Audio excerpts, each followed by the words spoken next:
Assalamu alaikum wa rahmatullahi ta'ala wa barakatuh. Je suis vraiment désolé, j'ai pas du tout compris le changement sur l'usage de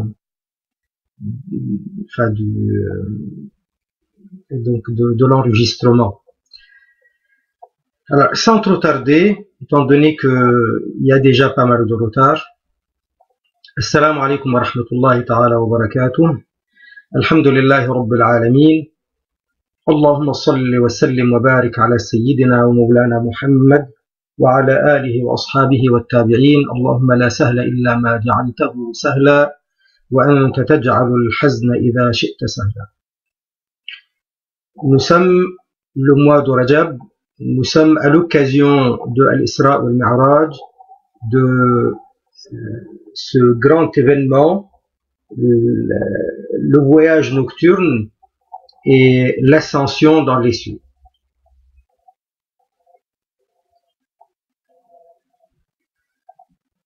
Allah Azza wa Jal, il a donné à notre Nabi alayhi salatu wassalam des mu'jizat comme il a donné à tous les Anbiya. La mu'jiza, par définition, c'est ce qui est surnaturel, c'est un phénomène qui dépasse les lois physiques de la nature. Mu'jiza, ça vient de a'jaza yu'jizu, donc il met au défi et il confine dans l'incapacité de relever le défi. A'jaza, ça veut dire manifester l'incapacité à relever le défi. Bien entendu, la nature est faite, créée par Allah. La nature, elle est faite, elle est créée par Allah. Les lois physiques de la nature, donc voilà ce que Allah Azza wa Jal a exigé, donc a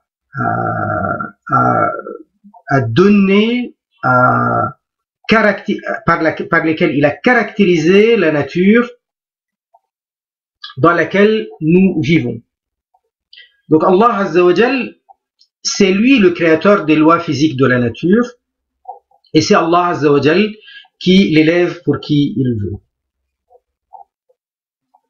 Lorsque quelqu'un s'annonce prophète, ça veut dire il s'annonce quelqu'un qui nous transmet les enseignements de la part d'Allah Azza wa Jal. Ça veut dire il s'annonce élu d'Allah pour nous transmettre ses enseignements, ses obligations, ses interdictions, ses recommandations, ses enseignements. À partir du moment où il est en train de se mettre en intermédiaire quelque part, ça veut dire celui qui est missionnaire, celui qui va nous apporter ce que nous ne pouvons pas avoir de nous-mêmes. Donc forcément, soit il est véridique, soit il ne l'est pas. S'il est véridique, ça veut dire qu'il apporte effectivement les enseignements d'Allah Azza wa Jal.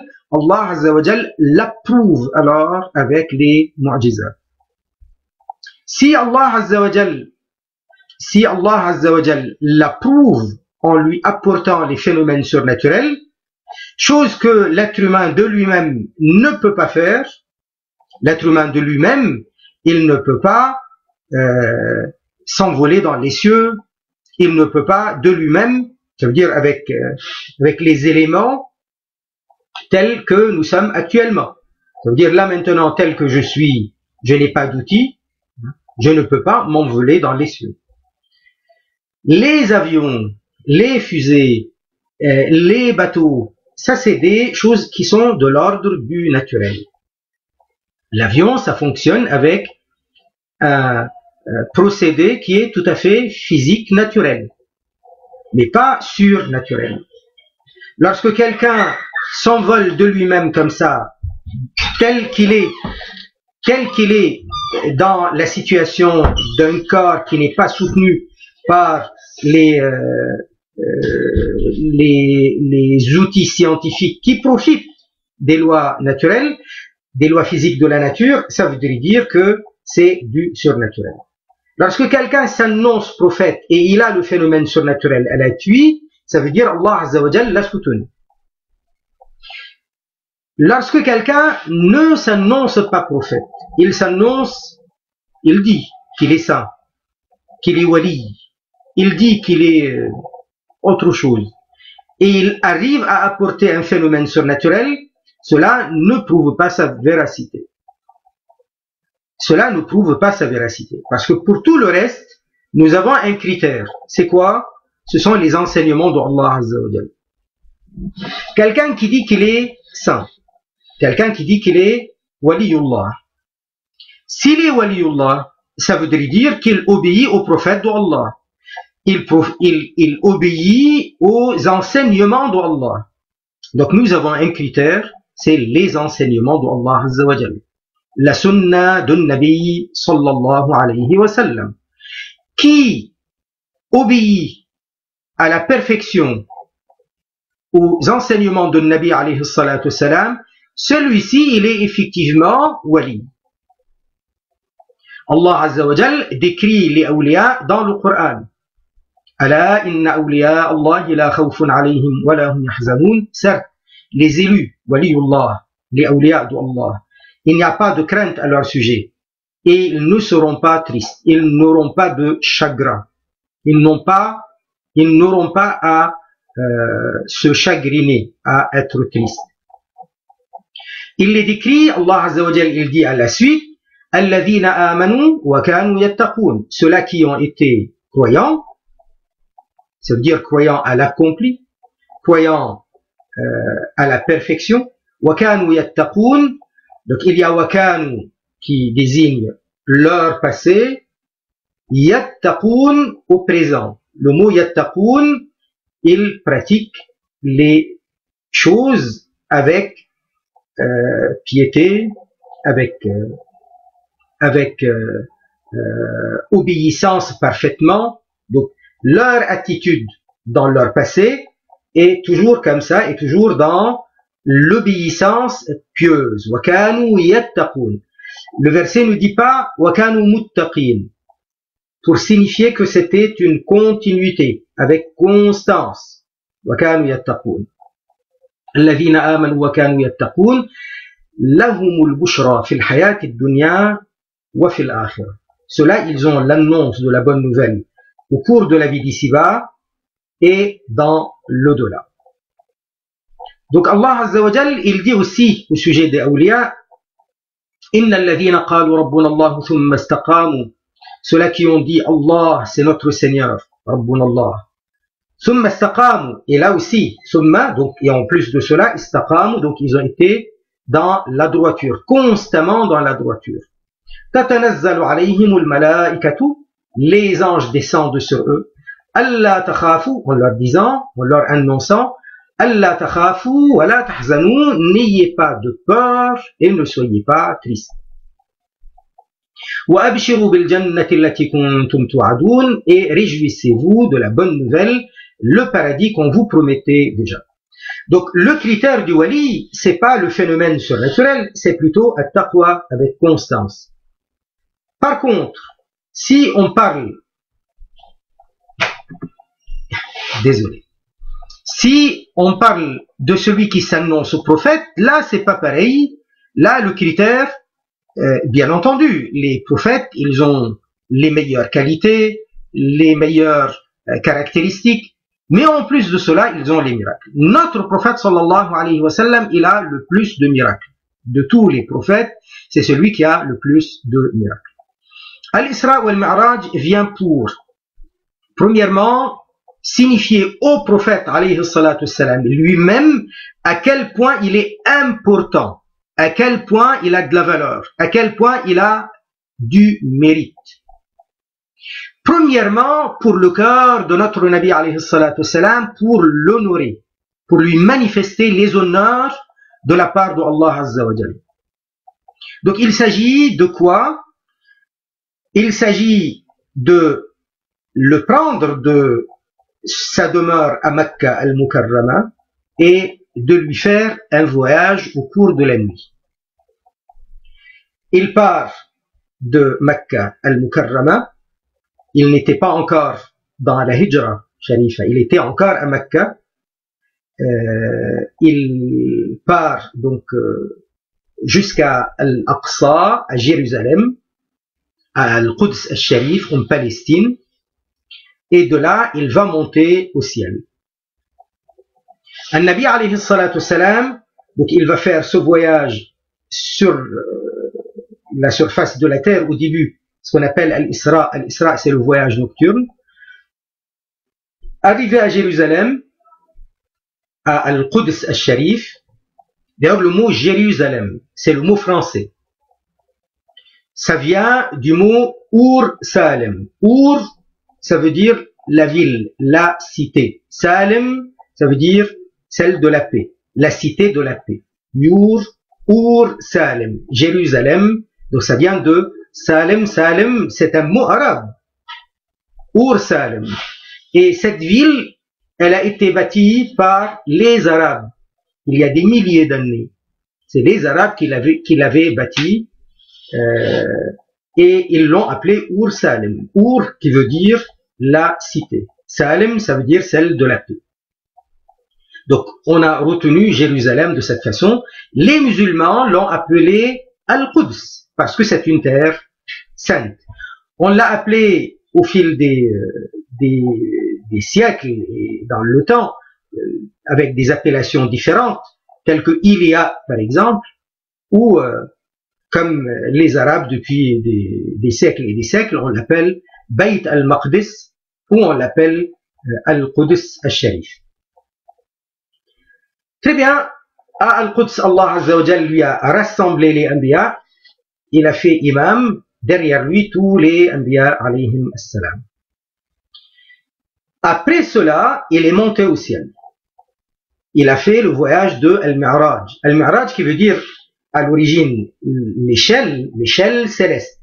Il se pose sur l'échelle céleste qui le soulève, qui l'amène au ciel. Au premier, deuxième, troisième. Il va visiter chacun des cieux jusqu'à arriver au septième. Et il va aller aussi au-delà. Il va aller jusqu'à Al-Jannah et il va aller encore au-delà. Voilà le voyage qui va montrer au prophète alayhi salatu salam à quel point Allah Azza wa Jal lui réserve de l'honneur, de l'importance. Parce que il va être accueilli par les prophètes, il va visiter des endroits sur la terre, il va visiter les cieux, il va être accueilli par les anges, il va recevoir des bénédictions de la part d'Allah, il va recevoir des enseignements de la part d'Allah, il va avoir beaucoup de privilèges et il va retourner à Mecca. Premièrement, la chose qui est une chose première dans l'objectif de ce voyage sur terre jusqu'à Jérusalem et puis après il monte dans les cieux, c'est l'honneur qu'on va montrer au prophète alayhi salatu wassalam. Alors, il y a quelque chose qui est important. Al-Nabi alayhi salatu wassalam, il se trouvait à Mecca. Et toute la période passée à Mecca, Al-Nabi alayhi salatu wassalam avait subi beaucoup de rejet de la part des mécréants de Quraysh et d'autres mécréants ailleurs, comme ceux de Taïf ou ailleurs. Al-Nabi alayhi salatu wassalam, il a vu certains de ses sahaba radiyallahu anhum se faire torturer et certains d'entre eux jusqu'à être morts, jusqu'à être tués à cause de la torture. Il a vu que les difficultés auxquelles faisaient face les musulmans empêchaient beaucoup de gens d'accéder à la foi. La pression, l'intimidation, la torture, les exécutions, les menaces de tout genre empêchaient beaucoup de gens d'accéder à la foi. Il a vu aussi que certains de ces sahaba radiyallahu anhum ne pouvant pas rester dans cette situation, ils sont allés en hijra en Éthiopie. Et ça a commencé l'année 5 depuis le début de la Bi'atha Nabawiyya. Ils y vont, puis après ils retournent, puis après ils reviennent de nouveau, enfin ils repartent en Éthiopie, en Al-Habasha. Ils reviennent à Mecca. Ils trouvent que la situation elle est encore beaucoup plus terrible que ce qu'ils imaginaient. Alors de nouveau ils repartent vers l'Éthiopie. Et là ils vont rester très longtemps, beaucoup d'entre eux. Tout ça était très difficile, très éprouvant. Al-Nabi alayhi salatu salam, il peinait à faire entendre son appel, c'était très difficile, très éprouvant, et l'arrogance montait de plus en plus, se manifestait de plus en plus. Arrivé l'année 10, depuis le début de la Bi'atha, Al-Nabi alayhi salatu salam avait perdu jusque-là Abu Talib et ensuite à Sayyida Khadija radiyallahu ta'ala anha. Abu Talib qui était le chef respecté des Banu Hashim et respecté aussi par leurs cousins des Banu al-Muttalib. On rappelle à juste titre que Quraysh c'est des descendants d'un certain Fihr ibn Malik ibn al-Nadr bin Kinana. Fihr, celui-ci, qui est un ascendant, qui est un ancêtre commun à tous les clans qu'on appelle Quraysh. Ce Fihr-là, d'après beaucoup de ulama, c'est lui qui avait un surnom de Quraysh. Et donc tous les descendants de Fihr, c'est les Qurayshi, parce qu'ils sont descendants de cet ancêtre commun. Certains disent que Quraysh, non, c'était pas Fihr, c'était son grand-père An-Nadr bin Kinana. Quoi qu'il en soit, c'est un ancêtre commun. Donc tous les clans habitants à Mecca, ils sont des descendants de cet ancêtre. On les appelle donc les Quraysh. Le clan qui a le plus d'honneur, c'est le clan de Nabi alayhi salatu salam, qui était le plus respecté, qui était le clan majoritaire aussi. C'est les Banu Hashim. Donc il y avait les Banu Makhzoum, il y avait les Banu Taïm, il y avait les Banu Zuhra, il y avait les Banu Adi, il y avait beaucoup de clans. Il y avait les Banu Abdi Shams, beaucoup de clans. Mais il se trouve que le clan des Banu Hashim, Hashim c'est l'arrière-grand-père du prophète alayhi salatu salam. Notre prophète alayhi salatu salam étant Muhammad alayhi salatu salam, fils de Abdullah, fils de Abdul Muttalib, fils de Hashim, fils de Abdou Manaf, fils de Qusay, fils de Kilab, et on remonte. Donc Hashim, le père de Abdul Muttalib, il avait 3 frères, Nawfal, Abdou Shams et Al-Muttalib. Ils étaient 4, Hashim, Al-Muttalib, Abdou Shams et Nawfal. Lorsque on parle de l'arrière-grand-père du prophète alayhi salatu salam, pareil, donc on va parler des autres. Leur arrière-grand-père était Nawfal, était un tel ou un tel ou un tel. Il y avait donc le clan des Banu Hashim, il a beaucoup plus d'importance parce que depuis Qusay, et puis après en redescendant, en descendant en arrivant vers le prophète alayhi salatu salam, il se trouve que tous sont de très grands notables, très respectés, très importants, avec un passé qui est honorifique. Parce que généreux, parce que sage, parce que intelligent, etc. Abdul Muttalib était désigné comme chef, parce qu'à plusieurs reprises, il a été celui qui a sauvé les Quraysh, et il a honoré les Quraysh, et il a représenté les Quraysh. Hashim, voilà, Hashim, son père, la même chose. Abdou Manaf, la même chose. Qusay, Kilab. Si on Qusay, c'est clair.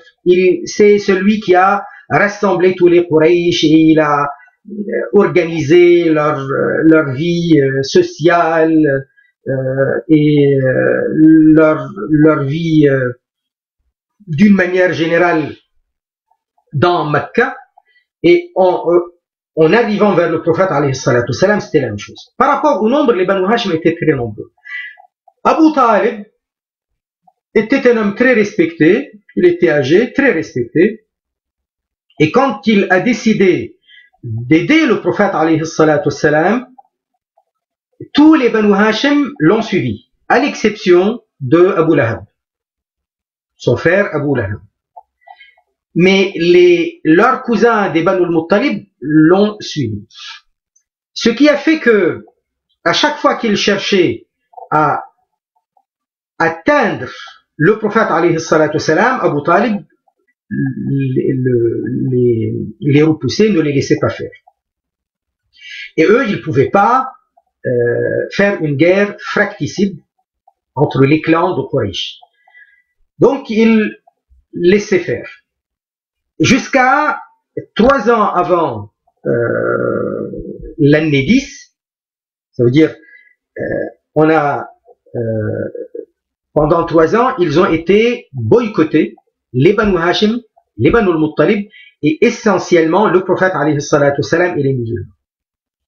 Donc ils se sont retrouvés dans un quartier, le quartier d'Abu Talib. Les Quraysh avaient signé un papier comme quoi on ne fait pas de commerce avec eux, on ne leur parle pas, on n'échange pas avec eux, on ne leur rend pas de visite. Et donc ils se sont retrouvés dans un embargo pendant 3 ans.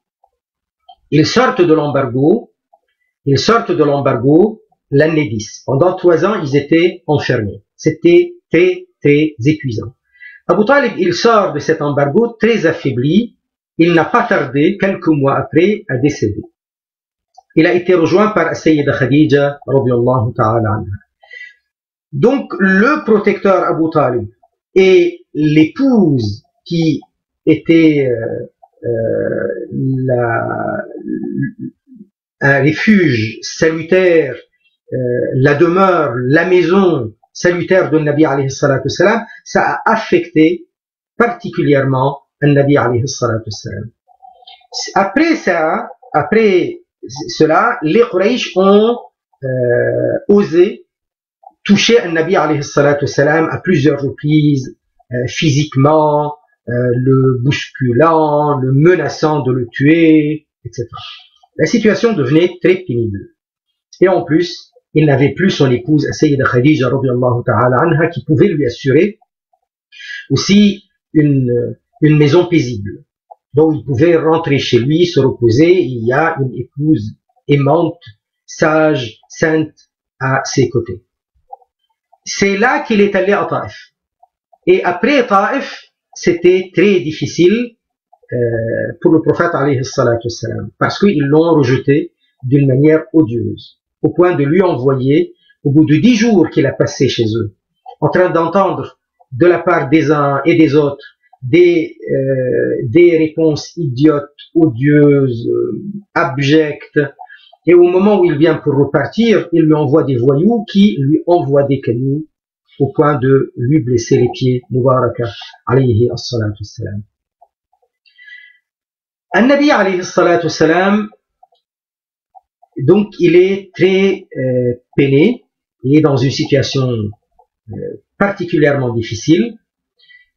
Donc les hommes autour de lui, à l'exception des musulmans, qui n'étaient pas très nombreux, qui étaient très peu nombreux,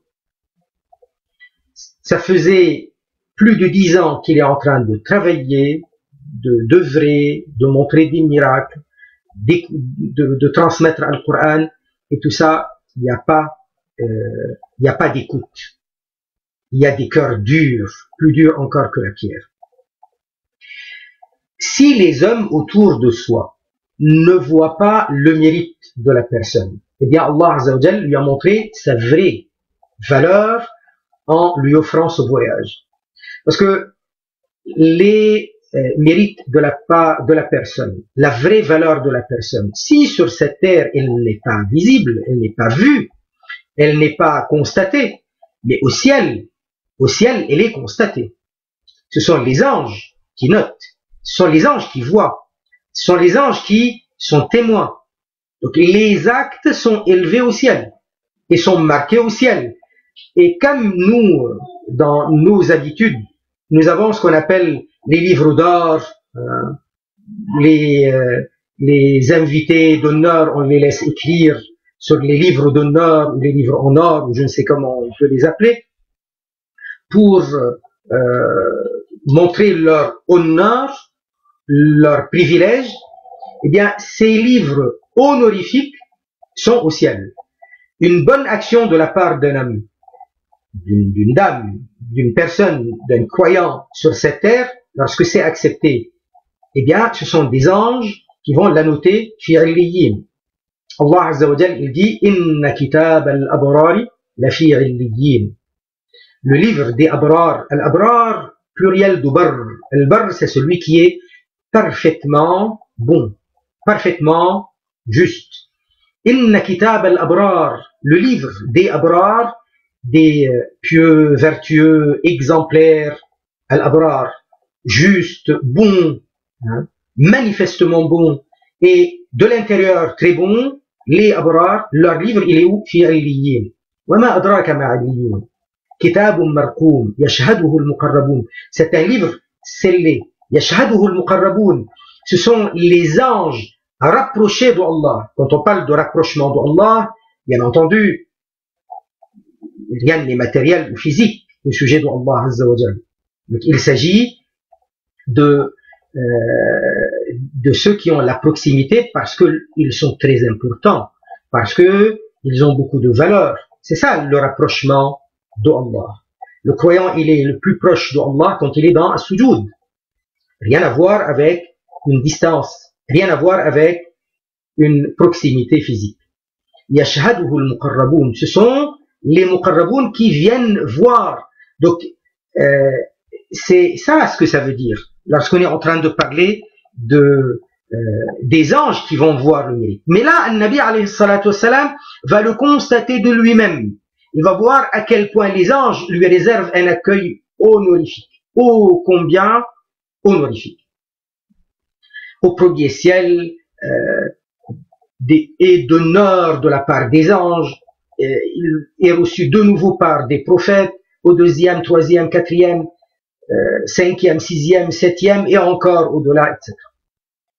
Tout ça est très important pour notre Nabi alayhi salatu wassalam.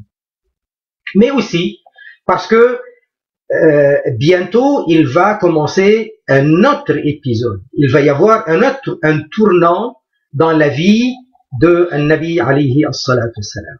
Ce tournant, c'est parce que bientôt il va recevoir les sahaba qui vont devenir sahaba. Il va recevoir des jeunes de Yathrib qui est devenu Medina, al-Medina al-Munawwara par la suite. Ils vont se convertir, et puis après l'islam, il va se propager à Médine, etc. Donc voilà la partie importante dans le voyage nocturne. Jusque-là, on ne voit pas, nous, le côté miracle, parce que le miracle, on le montre à des gens, croyants ou non croyants, et ils vont constater que c'est un miracle, que c'est un phénomène surnaturel. Mais qu'est-ce qui fait que on l'appelle miracle, donc avec le sens du miracle, avec les effets de la leçon d'un miracle? C'est que Nabi alayhi salatu wassalam, en rentrant le lendemain dans la matinée, il a parlé de ce voyage. Il a parlé de ce voyage et il a prouvé qu'il l'a fait. Il a prouvé qu'il l'a fait. Donc il leur a dit, en rentrant, j'ai croisé une caravane. Et par exemple, c'est un des exemples qu'il leur a donné pour prouver sa véracité. Je les ai trouvés à tel endroit, et donc ils vont arriver tel jour, avant la tombée de la nuit. Ça veut dire que si ce qu'il a dit est vrai, ça veut dire qu'il les a effectivement croisés. Il ne peut pas le dire comme ça. Il ne peut pas le dire par un pur hasard. La deuxième chose aussi, par rapport à cette même caravane des voyageurs rentrant à Mecca, il a profité parce que c'était la nuit, que tout le monde est parti dormir. Il y avait un récipient où il y avait de l'eau, il a bu l'eau. Alayhi salatu wassalam. Donc c'était marquant parce que celui qui a servi l'eau, qui a mis l'eau et qui a couvert, donc il s'attendait à retrouver de l'eau, mais il l'a pas retrouvé. Donc c'est qui a bu? Le prophète alayhi salatu wassalam. Donc ça c'est pour leur dire, oui, c'est la preuve que j'y étais. En plus de cela, et ce que je viens de dire par rapport à la caravane, c'est des hadiths qui le rapportent. Mais les hadiths qui sont beaucoup plus authentiques nous rapportent autre chose. Nous rapportent encore un autre signal prouvant sa véracité. C'est que les kuffars, les mécréants de Quraysh, ils lui ont dit, si tu as été à Jérusalem, tout le monde savait que le Nabi alayhi salatu wassalam n'avait pas fait le voyage jusqu'à Jérusalem. On va me dire, mais comment ils pouvaient le savoir? Mais c'est normal. À cette époque-là, les gens se connaissaient entre eux. Et le voyage n'était pas comme de nos jours, en voiture ou en avion. Et les uns et les autres savaient parfaitement qui est parti par-ci, qui est parti par-là. Donc ils se connaissent. Mecca, même si c'est une ville où il y a des dizaines de milliers de personnes, mais ils vivaient comme ce qu'on peut appeler aujourd'hui un village où tout le monde connaît tout le monde. Parce que la vie sociale était comme ça. Et parce que il n'y avait pas ces voyages faciles où on pouvait s'éclipser, partir 1, 2, 3 jours et revenir, un jour et revenir. Là non, à cette époque-là, ça s'organisait avec beaucoup plus de préparation et les gens savaient qui voyage, qui ne voyage pas. Alors ils lui ont dit, si tu étais là-bas, alors décris-nous Al-Aqsa, décris-nous Jérusalem. Alors il a commencé à décrire Jibril alayhi salam, An-Nabi alayhi salatu salam. Et ça c'est dans Bukhari, Muslim, il lui montre la cité, il lui montre le lieu de l'Aqsa, et il le voit donc, et il est en train de le décrire. Il le décrit à la perfection, parce qu'il est en train de le voir. Maintenant, quelqu'un qui a voyagé, celui qui a voyagé, et il a vu une ville quelconque, il a vu un endroit quelconque, grand comme cette cité de Jérusalem. Donc il va pas forcément faire attention à certains détails. Surtout qu'il est parti de nuit. Il est parti de nuit et il n'est pas resté longtemps. Le voyage de Nabi alayhi salatu salam, tout le voyage, d'après les ulama de tafsir au Coran, les ulama de As-Sira, les ulama commentateurs du hadith, ils disent c'était une partie de la nuit. D'ailleurs la ayah, qu'est-ce qu'elle dit? La ayah karima. Subhana alladhi asra bi'abdihi laylan min al-masjid al-harami ila al-masjid al-aqsa. Donc Subhana alladhi asra bi'abdihi. Donc élévation, honneur, perfection, vénération à celui qui a fait voyager son serviteur au cours de la nuit. En une partie de la nuit plutôt. Pour être plus précis, en une partie de la nuit. Le mot asra veut dire voyager de nuit. Et puis après on ajoute laylan. On se pose la question quand on ne connaît pas les règles de al-balagha. Les règles de al-balagha, c'est l'éloquence, la haute éloquence. C'est tout ce qui est la belle expression, le raffinement dans l'expression, tout ça on l'appelle al-balagha. Donc asra veut dire fait voyager dans la nuit. Al-Isra c'est un voyage de nuit. Donc, pourquoi on y ajoute laylan? Laylan ça veut dire au cours de la nuit. À quoi ça sert de mettre le verbe asra qui est déjà voyager de nuit et on y ajoute laylan au cours de la nuit? Ça serait pas un pléonasme, une répétition? Eh bien non, parce que quand on dit laylan, c'est pour prouver que ce n'était pas toute la nuit, c'était une partie de la nuit. Très bien? Donc c'est très important, c'est à sa place. Il n'y a pas un alphabet dans le Coran al-Karim qui n'a pas sa place et quelque chose de pertinent, quelque chose qui a beaucoup d'importance. Tout est avec une très grande importance dans les textes du Coran al-Karim. Donc c'est une partie de la nuit. Et les ulama ils disent donc c'est à tout casser un tiers de la nuit, pas plus. C'est dire que si il est resté à Jérusalem une partie de la nuit, donc le reste était au cours du voyage, jusqu'à arriver à Jérusalem, et là, il a vu les Anbiya alayhim assalam, il a fait as-salat, et il est monté au ciel. Le reste était au ciel. Donc, il n'est pas resté tout le tiers de la nuit en train de visiter la cité. Donc lorsqu'on lui demande de décrire, ça ne veut pas dire qu'il avait fait attention à tous les détails. Mais là, il a donné tous les détails. Mais c'est la preuve qu'il y était. Et ça, c'est une mu'jiza à partir du moment où il leur a montré la preuve qu'il y était. Et effectivement, c'est une grande mu'jiza. Donc il y a la partie honorifique, tout est honorifique, mais il y a la partie qui manifeste l'honneur, et il y a la partie qui manifeste qu'il s'agit d'un phénomène surnaturel accordé par Allah à son prophète alayhi as-salatu wassalam. Alors, donc Allah Ta'ala, il dit, et ça c'est le verset 1 de Surat Al-Isra, la surah numéro 17, سبحان الذي أسرى بعبده ليلا من المسجد الحرام إلى المسجد الأقصى الذي باركنا حوله لنريه من آياتنا إنه هو السميع العليم.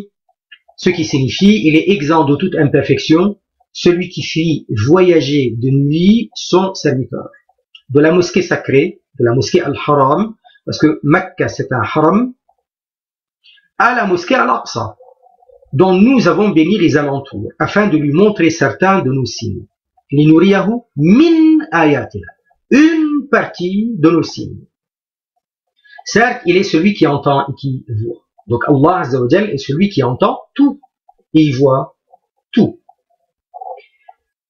Un jour, quelqu'un m'avait fait la remarque, il m'a dit si on veut faire honneur au prophète alayhi salatu salam, donc on va lui montrer quelque chose qui est plus honorifique encore que lui. Je ne sais pas d'où il sort cette règle. Moi, je reçois quelqu'un, je vais lui montrer à quel point je suis content de lui, de son arrivée. Je lui offre des gâteaux, je lui offre un cadeau. Jamais on prétend que le cadeau ou le gâteau qu'on lui offre est meilleur que lui. Qu'est-ce qu'on va pouvoir offrir de meilleur que notre invité comme cadeau? L'invité, c'est quelqu'un, c'est un être. Et ça peut être notre père, ça peut être notre ami, ça peut être un alim, ça peut être n'importe qui. Jamais un objet va rivaliser avec une personne. Je peux lui offrir une voiture, allez, je peux lui offrir un palais. Jamais un palais ou une voiture ne valent la personne. Mais quand j'offre un livre, une voiture, beaucoup d'argent à quelqu'un, c'est honorifique. Ça montre à quel point je suis content de lui et je suis en train de lui réserver de la valeur. Qui dit que pour honorer quelqu'un, pour montrer notre honneur qu'on réserve à quelqu'un, il va falloir lui donner ce qui est meilleur que lui. Donc jamais lui donner meilleur que lui. Et en plus, la ayah ne dit pas qu'Allah Azza wa Jal a réservé à son Nabi alayhi salatu salam autre chose. Il dit afin de lui montrer certains de nos signes. Certains de nos signes. Et les signes de la part d'Allah ne sont pas meilleurs que Rasulullah. Rasulullah, il est afdalu khalqillah. Il est le meilleur de toute la création de la part d'Allah. L'authenticité de l'Isra. Le Isra est confirmé dans les textes explicites. Un texte, c'est quoi un texte explicite? Un texte, pour nous, le texte, c'est Coran ou Sunna Nabawiyya. Ça, c'est un texte. Un texte explicite. Et là, il s'agit de quoi? D'un texte coranique. Le verset de Surat al-Isra. Et plusieurs textes prophétiques authentiques et sûrs. Par conséquent, il est obligatoire de croire qu'Allah fit voyager de nuit le prophète sallallahu alayhi wa sallam de la Sainte Mecca jusqu'au Masjid al-Aqsa à Jérusalem al-Quds. Les ulama de la voie droite et juste, les Ahlus Sunnah wal Jama'a. Quand on dit Ahlus Sunnah wal Jama'a, c'est l'ensemble des musulmans sunnites qui s'affilient, donc qui appartiennent, qui déclarent appartenir aux enseignements de la Sunna Nabawiyya, cette Sunna transmise par les Sahaba radiyallahu anhum, en respectant les Sahaba radiyallahu anhum, en tant que udoul, c'est-à-dire juste, et respectant particulièrement al-Ashara al-Mubashara, les Badriyin, les Uhudiyin, les Sahaba qui ont donné le serment sous Al-Shajara Bay'atul Ridwan. En particulier, ça c'est les meilleurs, radiyallahu anhum. Et à la tête de cela, Al-Ashara al-Mubashara, les 10 à qui Al-Nabi alayhi salatu salam a promis le paradis. Mais après, il y a un certain nombre parmi les Sahaba à qui il a promis Al-Jannah, entre autres les Badriyin, les Shuhada de Uhud, ceux qui ont prêté serment d'allégeance sous l'arbre qu'on vient de citer, et d'autres encore. Nous considérons Sayyidina Abu Bakr radiyallahu anhu, Sayyidina Omar radiyallahu anhu, Sayyidina Othman radiyallahu anhu, Sayyidina Ali radiyallahu anhu, Ummahatul Mu'minin radiyallahu ta'ala anhun ajma'in. Et nous respectons les Sahaba d'une manière générale. Pour nous, les Sahaba, c'est ceux qui ont transmis les enseignements de Nabi alayhi salatu salam, qui nous ont transmis Al-Qur'an Al-Karim. C'est les mêmes qui ont transmis Al-Qur'an, ils ont transmis la Sunna. Donc ils sont udoul, forcément, et nous devons les respecter. Et nous respectons les tabi'in, ceux qui ont été les savants, qui ont étudié avec les Sahaba radiyallahu anhum, et nous sommes adeptes des madhahib de la Ummah, notamment le madhab Hanafi, le madhab Maliki, le madhab Shafi'i, le madhab Hanbali. Ça c'est Ahlus Sunnah wal Jama'a. Très bien, pour résumer ce que c'est Ahlus Sunnah wal Jama'a. Ahlus Sunnah wal Jama'a reconnaissent les attributs d'Allah, les noms d'Allah, sans considérer Allah matière ou physique, sans considérer que les attributs d'Allah Azza wa Jal seraient des caractéristiques physiques ou matérielles, sans en nier un certain nombre. Pour nous, tous les noms d'Allah doivent être reconnus, les attributs d'Allah doivent être reconnus, mais pas au sens matériel ou physique. Pour nous, nous devons croire à la prédestination. Tout est prédestiné par Allah, car Allah il est l'unique créateur. Ça c'est pour résumer Ahlus Sunnah wal Jama'a.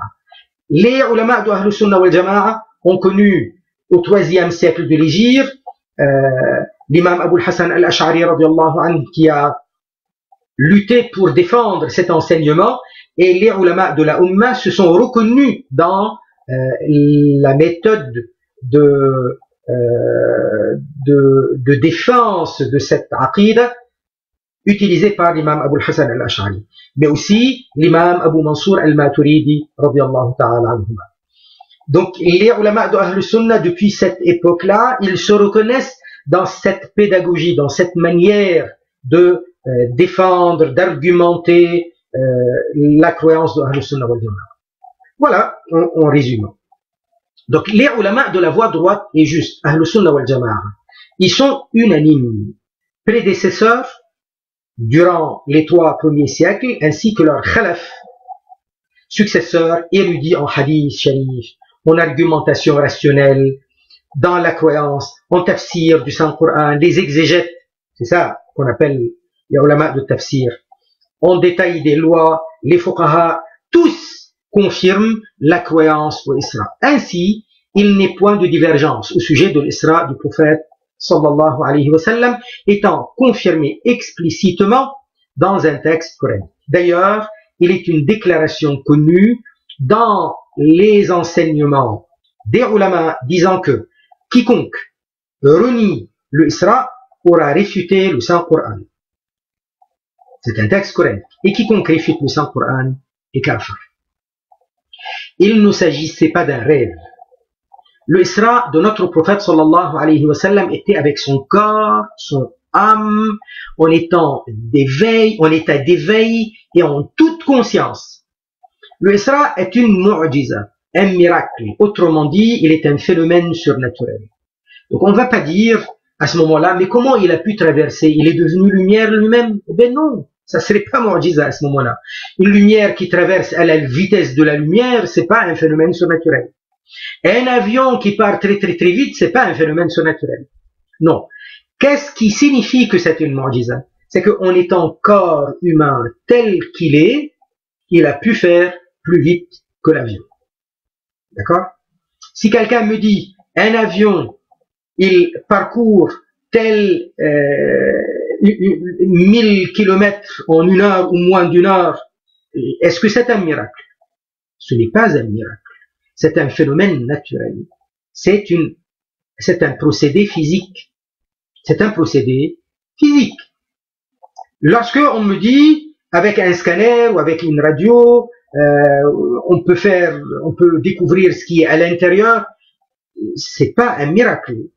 Mais lorsqu'on me dit quelqu'un avec ses yeux de maintenant, sans outils, sans les artifices des outils de la technologie moderne, il voit ce qui est dans le corps de la personne, de l'intérieur, la circulation du sang, et s'il y a des microbes ou autres, cela, oui, ça sera phénomène surnaturel. Donc là, il y a une mu'jiza. Ça veut dire que le corps, il est tel quel.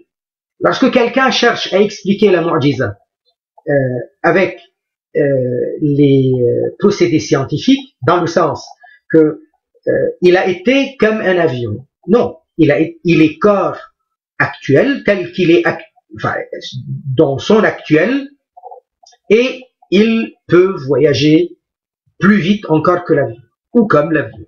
Là, c'est le sens de la mu'jiza.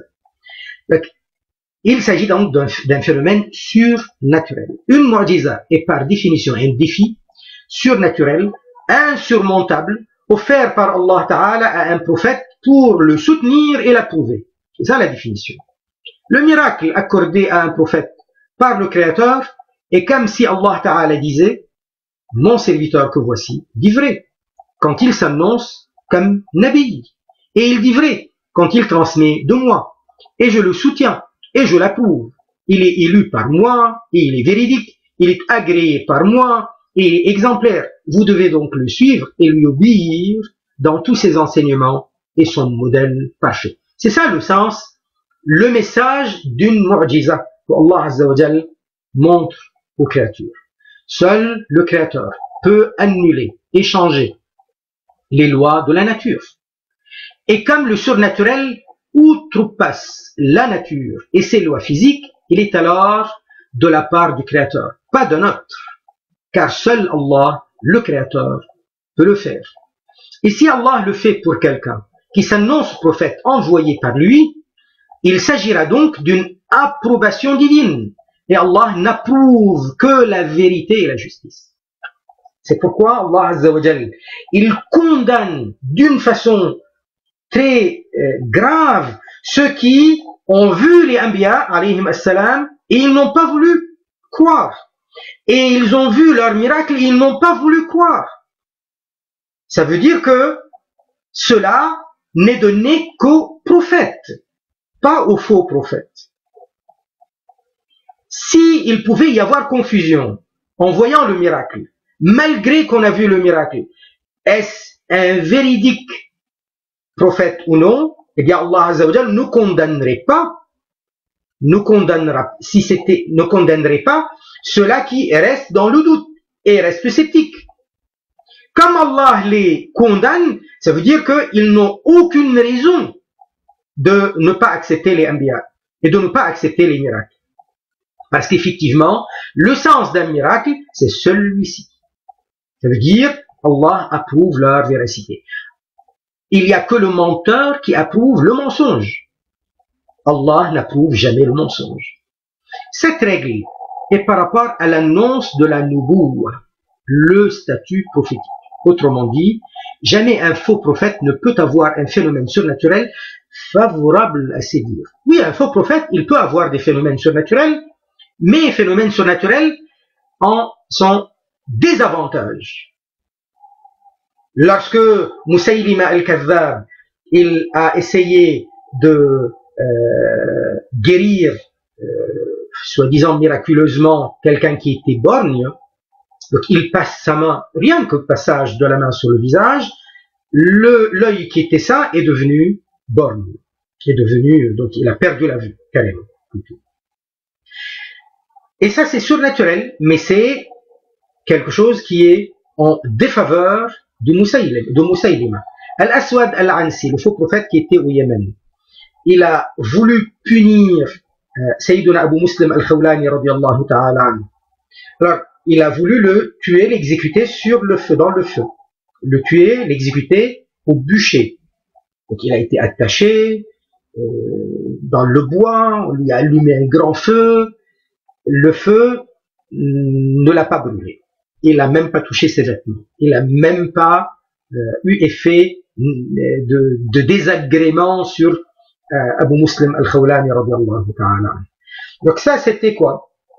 C'était une mu'jiza de notre Nabi alayhi salatu wassalam. C'était une karama de Abu Muslim al-Khawlani et c'était une ihana, une humiliation de Al-Aswad al-Ansi, le faux prophète. Parce qu'il n'a même pas pu brûler quelqu'un. Ceci est pour l'imminence et la nécessité de cette mission. L'imminence, la grandeur et la nécessité, elle est nécessaire, cette mission. C'est une rahma pour nous. Sa nécessité pour les hommes, car sans laquelle l'homme est dépourvu des repères. Comment on va savoir qu'est-ce qui est vrai, qu'est-ce qui est faux? Les vrais, les justes. Ceux envoyés aux hommes par Allah, le créateur des hommes. Le miracle soumet donc, par son défi insurmontable, toutes les créatures. Nul ne peut relever le défi d'une mu'jiza et ainsi de pouvoir reproduire un phénomène semblable.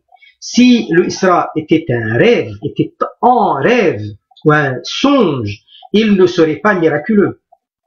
Qu'est-ce qu'il y a de miraculeux avoir un rêve de monter au ciel ou de survoler au-dessus des nuages?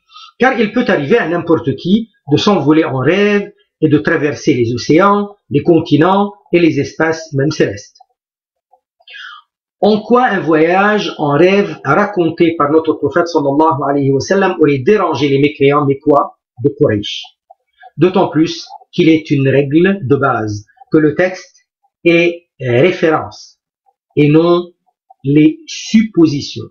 Le texte nous dit quoi? Qu'il y a eu voyage nocturne de Mecca à Jérusalem, et les textes aussi nous parlent par la suite de ce qu'il a vu dans les cieux. Donc tout ça c'est des textes. On ne peut pas tenir compte des suppositions, mais plutôt de la référence. La référence, premièrement, c'est le texte. Wa subhanallah walhamdulillah wa la ilaha illallah. Allahumma salli wa sallim wa barik ala sayyidina wa maulana Muhammad wa ala alihi wa ashabihi wa tabi'in. اللهم أرحم الراحمين علمنا ما ينفعنا وانفعنا بما علمتنا وزدنا علما. اللهم زد الصلاة والسلام على سيدنا ومولانا وحبيبنا محمد. اللهم ارفع عنا البلاء. اللهم ادفع عنا هذه الأوبئة يا رب العالمين. اللهم احفظ أمة سيدنا محمد عليه الصلاة والسلام. اللهم رد عنا وعنهم في سائر الأرض طغيان الطغاة وكيد الكائدين ومكر الماكرين. اللهم سلمنا يا رب العالمين، واحفظنا واحفظ ذوينا وأهلينا، واحفظ أمة سيدنا محمد عليه الصلاة والسلام. اللهم آمين. وسبحان ربك رب العزة عما يصفون وسلام على المرسلين والحمد لله رب العالمين. بارك الله تعالى.